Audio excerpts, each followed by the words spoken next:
What the? Surfing's quiet question interrupts your thoughts as the rig cuts across the belt. Hexport is now behind you, drifting out of visual range. Its glinting lights now just part of the background glow of the belt's thousands of reflective bodies. For the trouble you stirred up there, it's surely been left behind. Which is why Surfing's muttering is worrying you. What's up? Surfing turns.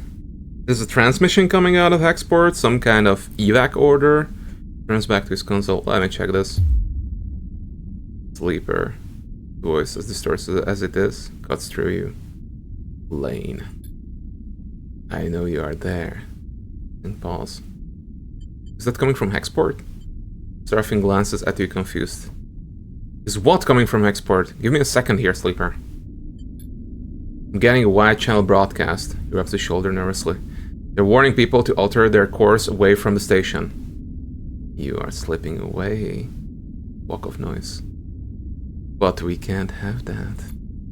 I take this personally, Sleeper. Sharp intake of breath. After all my investment, all my care expended upon you, this is how you repay me? At least we're heading away, Surfer interrupts. Maybe it's just a precaution? I see a little something glinting out there. And continues. Could that be you? Sleeper! You hear Surfing calling, but you don't move. You don't breathe. All you hear is Lane's voice. You unclip from your restraint, drifting forward towards Surfing. It gives you a wild look. Something isn't right. You don't feel right. A numbness grows in your body. Your fingers flexing without your input. You reach out towards Surfing. No, not you. Something reaches out to Surfing through you. Tension flickers in his eyes. Fear? Hissing silence, then a rumbling blast. All at once, the rig screams, system seizing in electromagnetic paralysis. All at once, the rig shifts, carried on some shockwave of light. Pain. Darkness.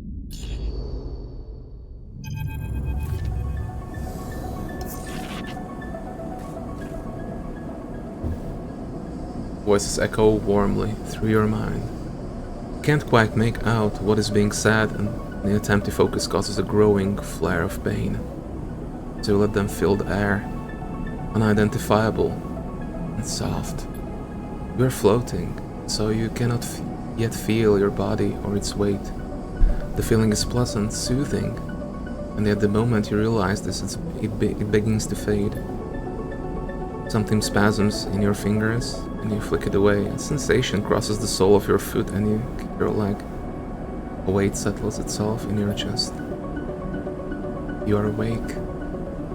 You open your eyes to light, playing across a surface pattern with stained cushioning. You're alone. Voice is replaced by the hum of air cycling, the distant clank of maintenance systems. You are alone, and this is not your ship. You jerk upwards against the straps that hold you loosely to the berth, suddenly confronted with the last things you remember. An overwhelming numbness, and below it, an incipient, animating force creeping through your mind. You pull at the straps and free yourself, floating up into the small habitation room, cushioned and worn, your mind racing. What happened? You surge back and remember only Starfin's shouts, the sudden acceleration of the rig, and then darkness. A chill runs through you. Cold light fills the room, and you float over to the dark square of the window. You see stars, the bright pinpricks of drive trails, and skeletal docking bridges. This is a station. A sudden hiss draws your attention to the door, which slides open with a puff of equalizing pressure. Entering figure jumps as they see you are awake. You're up? They hesitate in the doorway. Where's Seraphin? Your friend, right? You laugh nervously. I'm not really sure. Did it out a while ago. Bliss? You shrug, not sure of what to add. Your crew are out. Sorry, they brought you here. Here? Ah, right. They nod slowly. This is my room? Glaze around. Not much I know. You're in my repair bay on the Far Spindle, if you know where that is. In the belt? Yeah. All sympathetically. In the belt. They look around at the room again. Come on. Let's go somewhere a little more comfortable. They hold out a hand. You're safe, don't worry. Your follow them out into the corridor, gliding behind them. They move with the ease of someone who was either born in Zero-G or has spent most of their life in it. They guide you to an enclosed balcony where heavily scratched, thick acrylic windows look out onto a chaotic-looking wet dock. At the center of the dock is the rig, scratched and worn. It's still your ship. A reassuring sight. Is she okay? She will be, when I'm done with her. He sees you staring at the rig. Took some damage, but she's a hardy old thing. Your ship. This pauses. You were lucky I heard your distress signal. You sense they are holding something back. I guess that expensive long-range array I was tricked into buying finally paid off? They laughed to themselves. Well, at least for someone. You were out cold when I got there, and been for all the cycles since. Your friend wasn't in great shape either, but he bounced back fast. I make a habit of doing that. Griffin's voice makes you spin around. The changes on the drawing. See you up? Can't suppress a smile. You okay? Smiles. Don't start fussing over me, Sleeper, I'm good. Your eyes fall to Seraphine's bandaged abdomen. He notices and pulls his jacket over the wound. Certainly looks better than when you came in. Should have seen. This abruptly stops after Seraphine glares in their direction. Here. Seraphine pulls a few chits out of his pocket. Catch. Slings them over to Bliss. That's all I could get for now. Working? In your condition? Seraphine sighs. Please. Fine. Bliss looks at you apologetically. I know what it looks like, but I'm sorry, I can't work for free. I mean, this place going is bad enough. I get it. Seraphine nods. We're just thankful you towed us in. Aren't freeloaders. Bliss looks between the two of you. I'll let you two catch up. They turn to you. I'm glad you're awake. We're worried. Pat you on the shoulder and glide back down the corridor. The blaze gone, silence descends on you and Seraphine, both of you unsure what to say. Are you sure you're okay? Seraphine appears annoyed, but after a moment his expression softens. I'm reviving. Looks away. It's going to take a while to heal. That's what they tell me. However, lifting, etc., etc. Roxanne flinches a little at the pain. What do you remember? Looks at you with concern. Lane. Seraphine grimaces at the mention of his name. Lane? He hangs his head. Seraphine looks out at the rig, takes a breath, steeling himself for what he has to say. Hexport is... Where's his throat? It's gone. Flinches. What do you mean gone? It's gone. Seraphine catches your eye. Dropped off the map, no signals apart from one sent from fleeing ships. Rounds. I don't know what happened, no one does. Your mind skips, unable to focus on the information you have just been told. Think of the constant activity of the bands, the rumble of the factory row, Karsten. Gone. By the time Bliss reached us, we had drifted out of range. They couldn't have seen it go up, but I saw, Sleeper. Something exploded, white hot. He rubs his arm, suppressing a shiver. A moment later, shockwave was on us. The rig was crippled, engine kept firing, but the guidance went offline, sending us arcing out across the belt. He rubs a hand inside his jacket, pressing against the bandage on his side. Managed to get her under control, but not before we started spinning. My restraints came loose and you weren't even strapped in, so we both got scrambled. Smile's a weak smile. Felt like being trapped in an auto wash. He turns back to you. I'm impressed you made it, to be honest. A flesh and blood human would have been smashed to pieces. He goes silent, the image a little too raw for him to continue. Could it be to do with us? Seraphine shrugs. Your guess is as good as mine. Squints. Would Lane do something like that? Doesn't make any sense. Tsubo is a gang, they run Darkside, they don't go around blowing up stations. All anyone is seeing is debris and radiation. I picked up a lot of ship transponders before the rig went offline. Maybe some people got out? Stops, unable to add anything more. You both float in silence for a moment. What now? Seraphine laughs weakly. One step at a time. You in a rush? already owe Bliss for the work they did on the rig, and it isn't finished yet. A few more cycles, I've been told. Bliss won't hold us hostage, but I don't like to skip out without paying, even if we could get the rig started up. Rub his necklace between his fingers. Bad karma. Agree.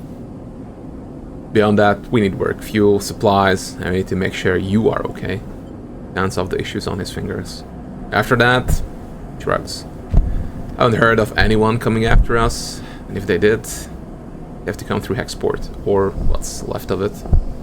Looks away. Far Spindle is way out of Lane's territory anyway. They call this bit of the belt the Wash, and the stations here run differently to the dark side. So for now, we have some freedom. Rough in size. Freedom to go broke, starve, and get into even more trouble, that is. In all honesty, I was hoping you might have some ideas. He pats you on the shoulder. I want to explore this place. Far Spindle. It's plenty to see. This is a free station. No one faction holds control, so it's quite a circus. Just watch your step out there. Seraphim pauses and stares down. Look, sleeper. Rubs his side. I'm not sure I can work right now. I just got kicked out of a salvage yard for passing out on the job. Looks away. And with the pain meds, I've been able to scare up. I can fly, that's for sure. He stares obstinately at the rig. But you are going to need some crew if you want to do any serious work. He chews his lips. I'm sorry. Need to be careful. Ruffy nods. Trying. Turns away. I'm going to take a rest on the rig. I'm wiped. You look out at the rig as it leaves, the warmth and softness of your waking moments now feeling like a distant memory. This is what you wanted, freedom, a chance to refer yourself, not Lane. Well, here it is, with all the problems and complications you could imagine. And at what cost? Could Lane have wiped out Hexport just to try to end you? She read the thought. But if not Lane, then who? Theories cloud your mind. Push them away. Now is not the time for theories. Take a breath. Time to make a plan. You have gained some glitch. A glitch dice looks like that. Yeah, that's the first two. The glitch clock tracks your level of glitch and indicates if you have a chance of rolling a glitch die. Okay, so the top right. Your current level of glitch is represented by the glitch clock to the right of your dice. You can have a maximum of 6. Each level of glitch you gain will increase your chance of rolling a glitch dice. Each time you roll a glitch dice, you clear 1 level of glitch. A glitch dice has an 80% chance of a negative outcome when used and 20% chance of a positive. Jesus Christ. Yeah, so you really don't want to roll them.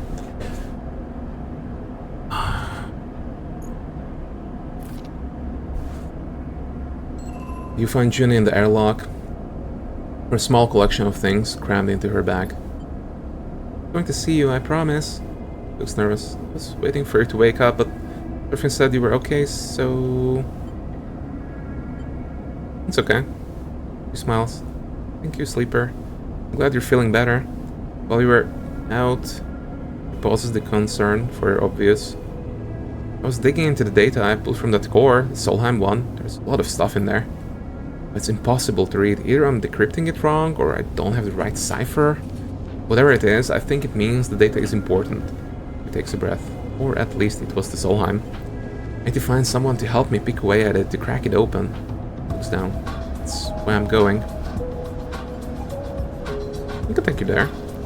No, look. He takes a sharp breath.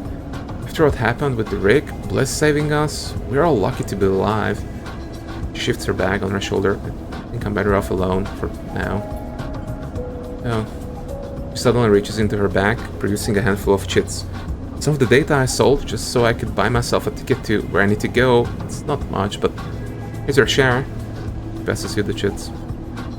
Thank you. She smiles. You deserve more. Bitches herself. I mean, I'm sorry. Good luck, sleeper, and tell Surfing goodbye for me. What are you chasing? She freezes, caught off guard by her question. He pauses. I know there's value, true value in the data, sleeper. I know it, and I have a project to continue. One I won't abandon. Maybe I can tell you about it another time? She smiles weakly, closing up again. Well, she rubs the back of her neck. See you around. You watch her drift away down the docking tunnel into the Far Spindle with questions still bouncing around your head.